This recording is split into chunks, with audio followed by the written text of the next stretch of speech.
There's a detail in the ending of episode 7 that almost hides in plain sight, and yet it quietly reshapes how we're supposed to understand everything. When Lucy enters the room, the system doesn't react at all. No alarms, no escalation, no sudden shift in tone. That silence isn't a technical oversight, it's intentional. The technology doesn't register her as a threat, because curiosity, doubt, and moral hesitation no longer qualify as danger. Fallout is making a disturbing point here.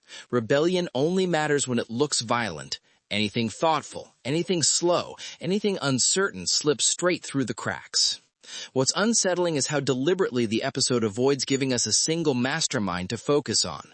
There's no final villain waiting to be unmasked. Responsibility isn't concentrated, it's diffused. It's smeared across the room, across the system, across the people calmly explaining what's happening using procedural language, like they're walking someone through a maintenance routine.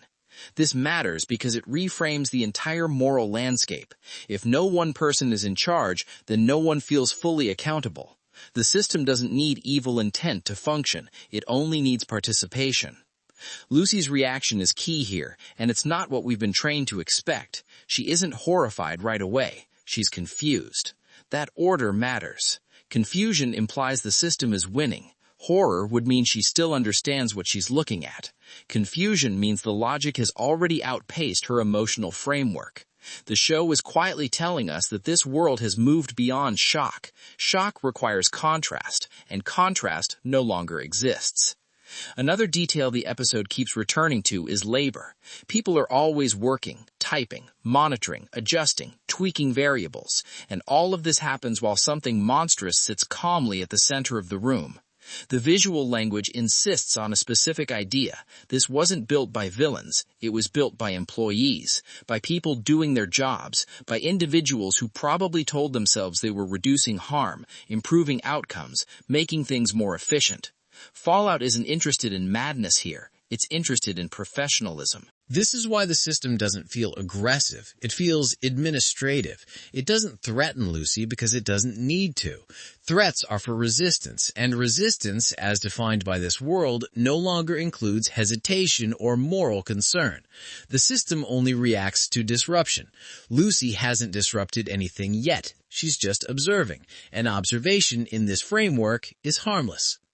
That leads into what feels like the episode's central idea. This system isn't just about control, it's about liability, about dissolving responsibility so completely that blame can no longer exist. If people are altered just enough to comply, then no one truly chooses anything. Outcomes happen. Decisions don't.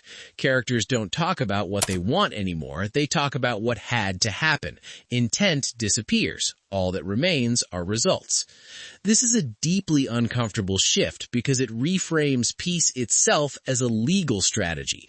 If no one is responsible, then no one is guilty. And if no one is guilty, then the system can operate indefinitely without moral friction. Lucy's eventual choice, as the show hints, won't be between good and evil. It will be between restoring accountability and unleashing chaos. Shutting the system down doesn't just bring back pain, it brings back guilt, conflict, blame. Fallout is circling a brutal question here. Is peace worth it if innocence no longer exists? The tone of the episode kept reminding me of Brazil, where bureaucracy becomes more terrifying than any villain. It also echoes Neon Evangelion, especially its fixation on merging people into systems for their own good. Even Deus Ex fits into this lineage, with its obsession over control marketed as improvement. These comparisons matter because Fallout isn't asking whether technology is evil. It's asking why we keep trusting structures that promise to relieve us of responsibility. Emotionally, the ending didn't make me gasp, it made me freeze. I paused the episode because my brain kept waiting for the big reaction that never came. The calmness crawled under my skin. It felt like walking into a room mid-conversation and realizing something terrible had already been normalized. By the time the episode ended, I wasn't scared for Lucy. I was scared of how reasonable everything sounded. That's where episode 7 becomes truly dangerous. It doesn't present control as cruelty, it presents it as comfort, as relief, as something that smooths out the sharp edges of human existence. And when comfort becomes the villain, resistance starts to feel cruel instead. As episode 7 progresses, the procedural calm intensifies. Every interaction, every explanation is almost clinical. Authority figures no longer raise their voices. Power here isn't loud. It's gentle. It's instructional. It's bored. That subtlety is deliberate. When control is quiet and polite, resistance feels rude. The episode is quietly teaching a terrifying lesson. Obedience doesn't need fear to work. It only needs efficiency. The environment itself reinforces this idea. The closer Lucy gets to the truth, the cleaner the spaces become. Fewer shadows, less clutter, everything organized to the point of sterility. Moral messiness has been scrubbed out alongside human messiness. The horror isn't in violence, it's in the erasure of chaos, the erasure of choice. Fallout is signaling that systems don't have to be evil to dominate. Order, applied with precision, is enough. That makes it almost impossible to hate, and that's the true nightmare. Lucy's journey through the system highlights a key philosophical point. She doesn't encounter a villain, she encounters infrastructure. Processes functioning exactly as designed, calm, predictable, unyielding.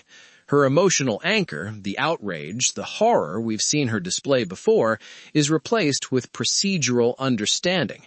That substitution is subtle but critical. The episode isn't asking whether the system is wrong, it's asking whether we can feel outraged when wrongness is normalized and organized.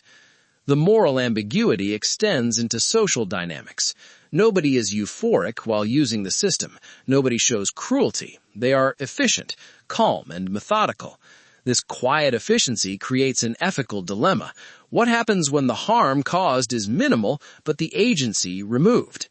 Fallout is exploring this with surgical precision. It's not mass destruction, it's moral outsourcing. Humanity steps aside. Safety becomes sacred. Freedom becomes negotiable. And for the first time in the series, compliance looks almost attractive, not terrifying.